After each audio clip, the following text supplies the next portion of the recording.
Good afternoon, and thanks for joining us today at the Clothing Assistance Program here in conjunction with our 15th District PTA. So we're excited to show off the work that is being done with our CAP program. But we did want to start addressing an incident that happened yesterday that has caused much sadness through the JCPS community. As you might be aware, shortly before 1 o'clock, we received notification that there was a bus accident involving a student injury near Westport and Ormsby. According to adults on the bus and the video on the bus, a student was forcibly attempting to get off the bus and forced his way off the bus and jumped off the bus while the bus was moving. The student was pronounced dead at the scene. And very clearly our thoughts are with the family and the students, thoughts and prayers. And that also all the other students that were on the bus. There were 33 other students on the bus. As you can imagine, very traumatic for those students also that were on the bus. We immediately dispatched crisis counselors to assist students and staff as they returned to their destination. We're currently reviewing all JCPS policies and procedures to ensure that they were all followed. Our bus driver currently is not driving a bus until we ensure that that did happen and there was an official review of the incident involved. We do have video of several video shots inside the bus. All of that footage has been reviewed and turned over to LMPD, which is investigating the incident. I do believe they made an announcement earlier today, but future inquiries concerning that would obviously be with LMPD. So I want to reiterate at this time how much our thoughts and prayers go out to the family and the student, and that also all the other students on the bus, and we will work diligently to ensure that they get the support and crisis counseling that they need. So thank you for that. Now on to our PTA, 15th District PTA Clothing Assistance Program, which was the reason we are having it down here. This is the official time to kick off our clothing blitz. It is such an important opportunity for student success and ensuring student achievement that all of our families and students have the things that they need to be successful. So I've talked a lot in recent weeks about ensuring that teachers have what they need to be successful. We want to also make sure families and students have what they need to be successful. Our 15th District PTA, all the volunteers and all the folks that have pitched in clothing in order to donate to this great movement have helped us to make sure that we have families that have the assistance that they need in order to have the uniforms for school and any clothing needs that might meet our community's needs. Today alone, there are over 200 appointments here for families to come and check out the clothing that have been donated by many families throughout the community. All of this clothing is new or gently used clothing, so it's a great opportunity for our families to get the things that they need to be successful, especially in regards to clothing. So we're excited to make sure that we do this, and we appreciate all the work of the 15th District PTA to assist us in this. By the end of the week, we hope that over 1,000 families are going to have the opportunity to get clothing for school and to make sure their students have the clothing needs in order to start the year off successfully. The Blitz started yesterday. It runs through Saturday, August 5th, with appointments beginning at 10 a.m.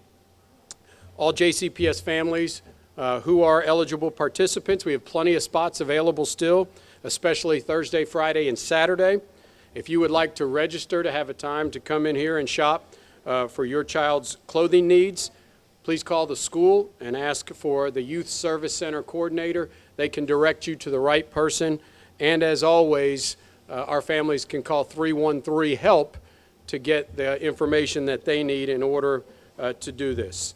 JCPS departments and other local agencies are also on hand, so families can pick up information about other resources involved with schools, Louisville Free Public Library, nutrition, job opportunities. IT department will be on hand to help and instruct parents on how to check in with students' grades, attendance, and all those things that are needed so much to be successful. All children who accompany their parents do receive a free lunch courtesy of JCPS Nutritional Services for participating in this. So as you can see, it's a huge undertaking. You know all the clothing that are here, all the volunteers that are involved. I want to thank all the staff and volunteers. Those people are working hard to help our children and families meet their needs. It's so important. And all those who have donated clothing. Volunteers are still welcome.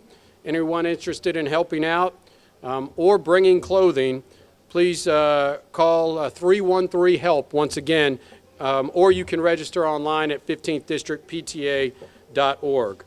I also wanted to mention a new campaign that the 15th District PTA has begun. It's called From the Ground Up, and it's accepting donations to purchase new shoes for JCPS students in need. So as you can see, the 15th District PTA is really stepping up to help our families throughout this community to make sure that our students are successful as we begin the year.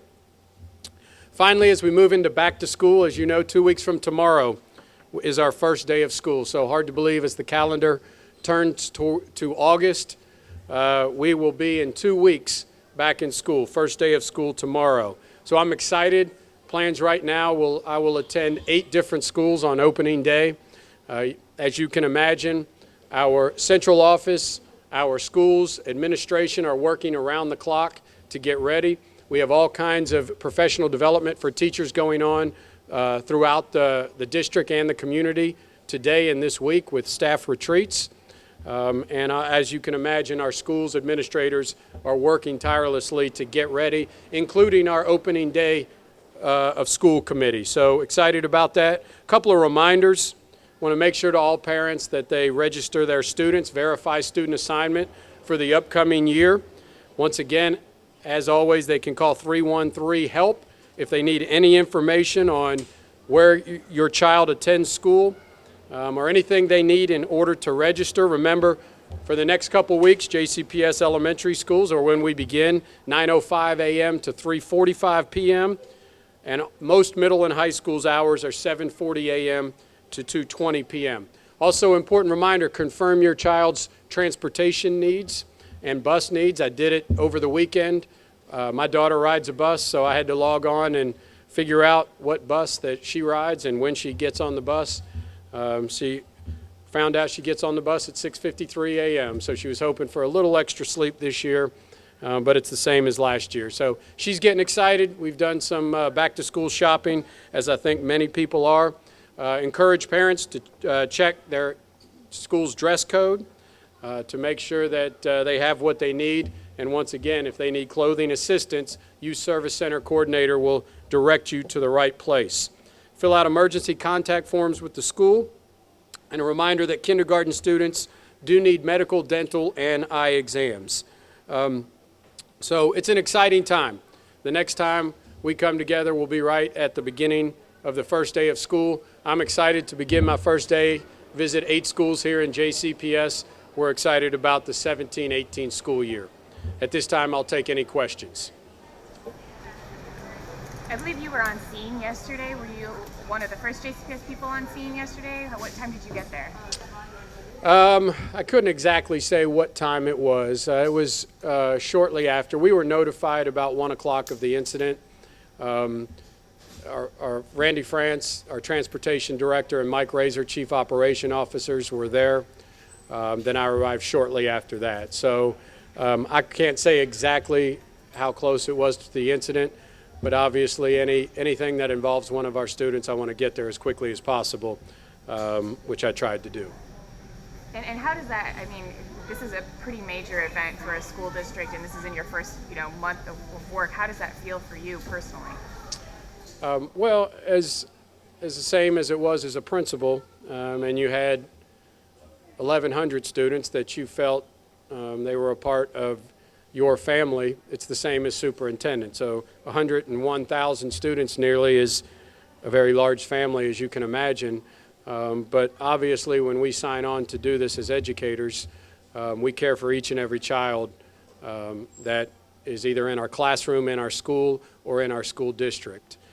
So it was a very difficult thing to have to deal with as a superintendent, and also to help deal the students that were on the bus at the time too. Very traumatic for them. So as you can imagine, a difficult experience. Does this put anything under review for school buses moving forward?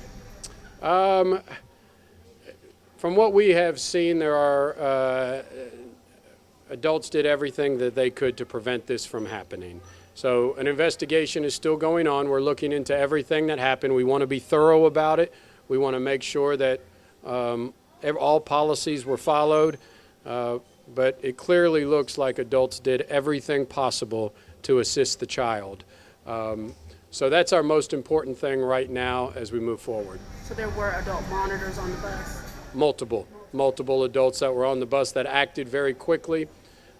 We also want to be supportive of them because very traumatic for them too, because they were involved in the situation. This, this is a different situation, but it certainly brought up to mind for a lot of people the 2015 incident where the girl did fall out of the moving school bus as well. Is there anything that we should know about the safety of the buses? It would be difficult for me to comment on that right now. I mean, I would have to, as we move forward, obviously I'm going to look into this too. As it seemed to me, from reviewing, the student was adamant about getting off of the bus, and it would have been difficult to stop that. So I can't say that for sure at this point, but from what I've seen that happened, it is something we have to review, obviously. It's something we want to take a look at and review, but I can't comment on that specifically.